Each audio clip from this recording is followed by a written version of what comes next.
inokulen.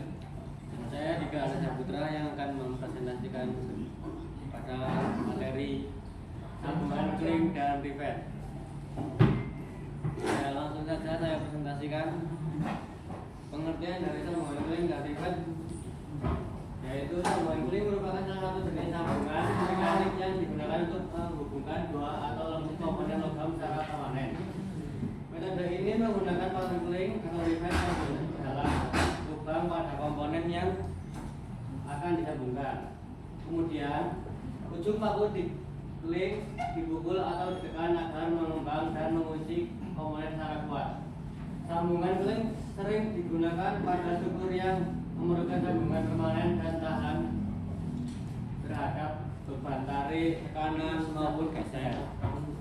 Contoh penggunaannya adalah pada pembuatan pesawat terbang, jembatan, kapal, dan struktur baja. Fungsi dari sambungan kling dan pipet ialah yang pertama, menghubungkan komponen logam secara permanen tanpa memungkinkan pembongkaran tanpa kerusakan. Yang kedua yaitu menahan berbagai jenis beban termasuk beban tarik, tekan, geser, dan kombinasi beban. Yang ketiga yaitu menyediakan sambungan yang kuat, tahan lama, terutama pada material yang tidak memungkinkan pengelasan. Dan yang terakhir yaitu memberikan stabilitas dan keamanan pada struktur mekanik dan sipil. Selanjutnya, macam dan jenis sambungan kling dan pipet. Yang nomor satu, solid pipet atau paku kling padat. Jenis paling umum berbentuk padat dan digunakan untuk sambungan yang memerlukan kekuatan tinggi. Nomor 2, bead rivet atau paku kling buta, didesain untuk sambungan yang hanya dapat diakses dari satu sisi, biasanya pada konstruksi yang sulit dijangkau. Yang ketiga, tubular rivet atau paku kling berlubang, memiliki lubang pada bagian ekor untuk memudahkan pelepasan tekanan saat pemasangan.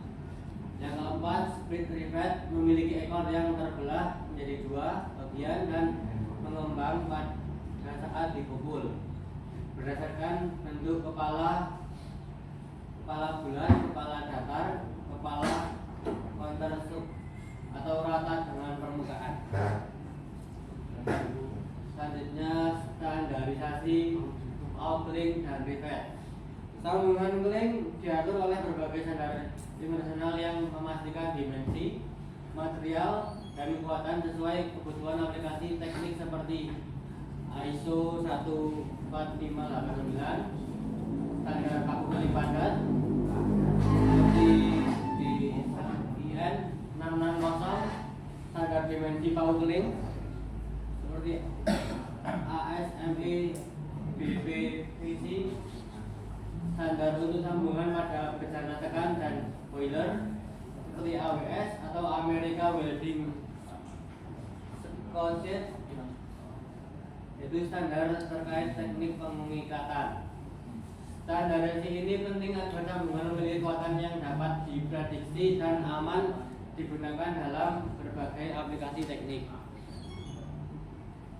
Selanjutnya, material pada paku kling dan material paku kling dipilih berdasarkan kebutuhan kekuatan dan ketahanan terhadap korosi. Itu seperti baja karbon rendah, memiliki kekuatan dan tahan lama, sering digunakan untuk aplikasi berat seperti aluminium, yaitu ringan dan tahan lama korosi, tetap untuk pesawat terbang. Tembaga memiliki daya konduksi listrik dan panas tinggi, digunakan pada aplikasi khusus.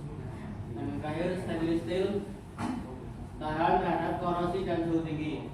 Pemilihan material harus memperhatikan jenis beban, lingkungan kerja, dan kompatibilitas dengan material plat yang disambung. Thank you for your attention.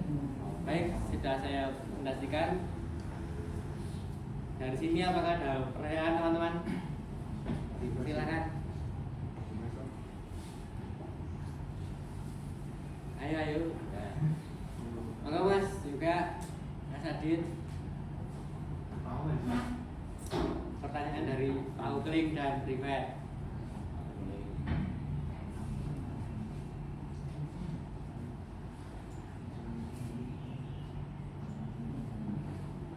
Monggo Mas Saul. Ingin bertanya, apa kelebihan dan kekurangan sambungan keling daripada sambungan las? Oke, sambung.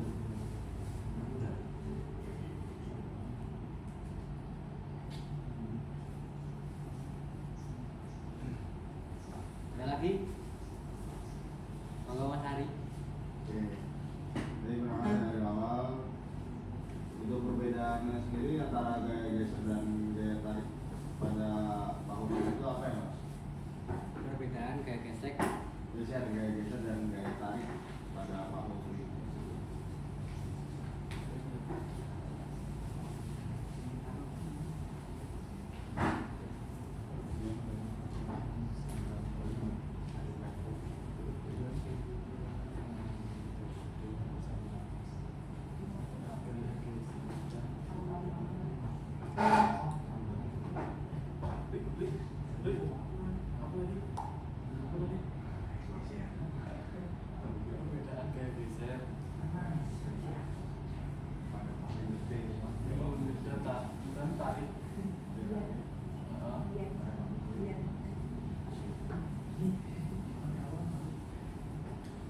Baik, saya akan menjawab pertanyaan dari Mas Maul, yaitu apa kelebihan dan kekurangan aku keling Privet daripada las.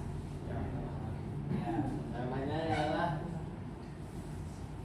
sambungan keling atau Privet dapat lebih baik menahan getaran dan tekanan pada material tipis, lebih mudah dipasang, tidak memerlukan keahlian khusus seperti pengelasan, dan dapat digunakan untuk menyambung material berbeda. Namun kurangannya yaitu kurang kuat, menambahkan berat seperti meninggikan celah yang tidak estetis, serta kurang fleksibel untuk memodifikasi dibandingkan pengelasan. Jadi sekarang kurang rapi atau cycling dan kurang kuat. Jelas, Mas. Saya mau bertanya Mas. Monggo Mas Bu. Saya mau bertanya tentang perkenalkan, nama saya mau Rasenda yang 24 3107. Saya mau bertanya tentang apa aja sih bagian utama dari sebuah paku keling? Apa saja bagian utama dari paku keling, sambungan keling?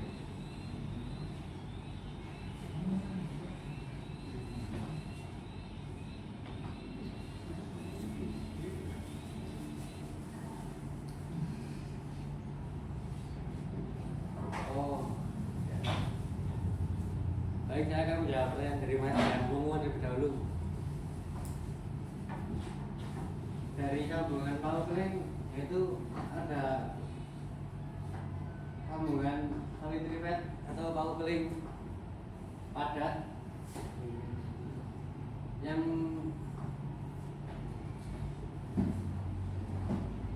memiliki jenis paling umum berbentuk padat dan digunakan untuk sambungan yang memerlukan kekuatan tinggi.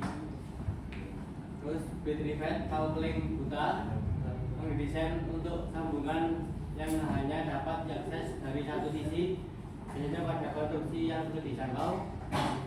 Ketiga, tumbuhan trivet paku keling berlubang, memiliki lubang pada bagian ekor untuk memudahkan pelepasan tekanan saat pemasangan. Yang keempat, trivet yaitu memiliki ekor yang terbelah menjadi dua bagian dan mengembang saat dipukul. Berdasarkan bentuk kepala bulat, kepala datar, dan kepala tertutup atau rata dengan permukaan. Cukup jelas mas? Ya. Tapi saya boleh tanya lagi? Boleh. Ini kan ada beberapa nih, ada 4 jenis sambungan keling. Ya. Nah itu kekurangan dan kelebihannya apa aja ya? Iya.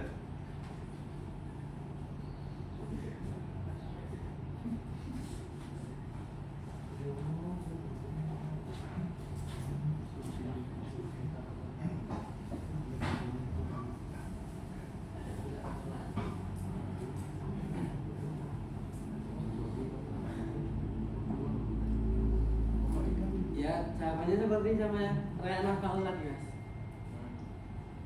Jadi palu keling itu memiliki kelebihan ya dapat lebih menahan getaran. Terus tekanan pada material tipis.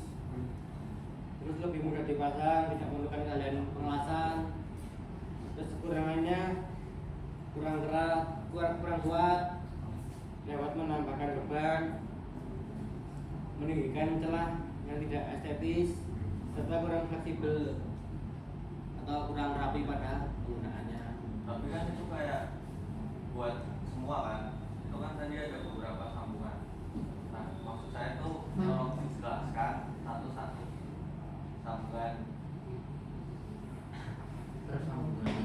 Ya.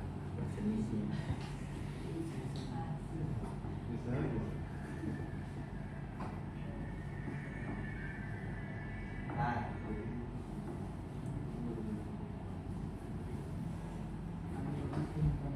kayak kekurangan solid driven itu apa, kekurangan lean driven itu apa.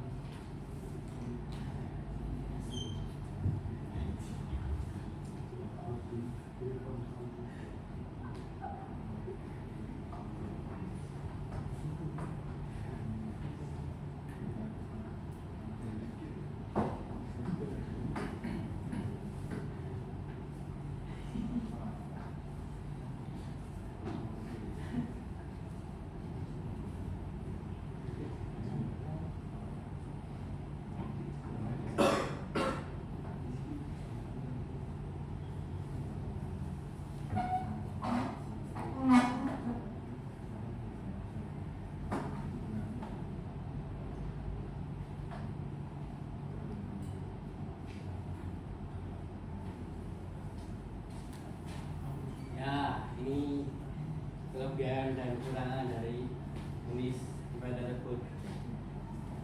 Yaitu pada hasil driven memiliki kelebihan kuat dan tahan beban tinggi, lalu sambungan permanen. Kekurangannya akses kedua sisi, pemasangan kompleks, dan tidak cocok untuk pemeliharaan. Yang kelebihan dan kekurangan bit driven yaitu kelebihannya akses hanya satu sisi, terus pemasangan cepat dan mudah, dan fleksibel material, serta biaya rendah. Kekurangannya kekuatannya lebih rendah, lebih rentan, jadi nggak tahan lama. Terus kualitas tergantung pada lubang atau tergantung pada diameter dan bahan. Terus yang tubular driven kelebihannya yaitu aksesnya lebih mudah pada penggunaan, kuat namun ringan kelebihannya. Jadi kuat namun materialnya ringan. Kekurangannya kekuatannya terbatas, ya sama saja tidak awet. Yang driven kelebihannya kecepatan pada pemasangan, jadi lebih fleksibel, serta fleksibel material atau bahan, dan tidak perlu pembersihan pasca pemasangan. Kekurangannya kekuatan lebih rendah dan tidak cocok untuk material tebal. Sudah cukup jelas? Sudah mas. Baik, terima kasih.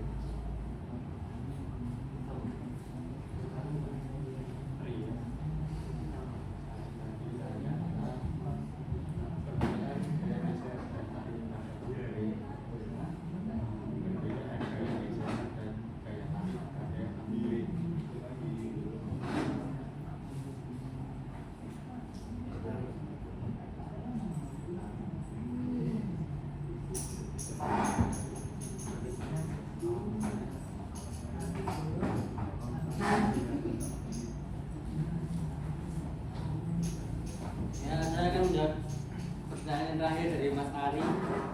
Apa perbedaan gaya geser dan gaya tarik pada bahu keling? Jawabannya yaitu gaya geser bekerja sejajar memotong paku, sementara gaya tarik bekerja tegak lurus pada bidang sambungan dan berusaha menarik paku keluar atau memisahkannya. Cukup Mas Ari.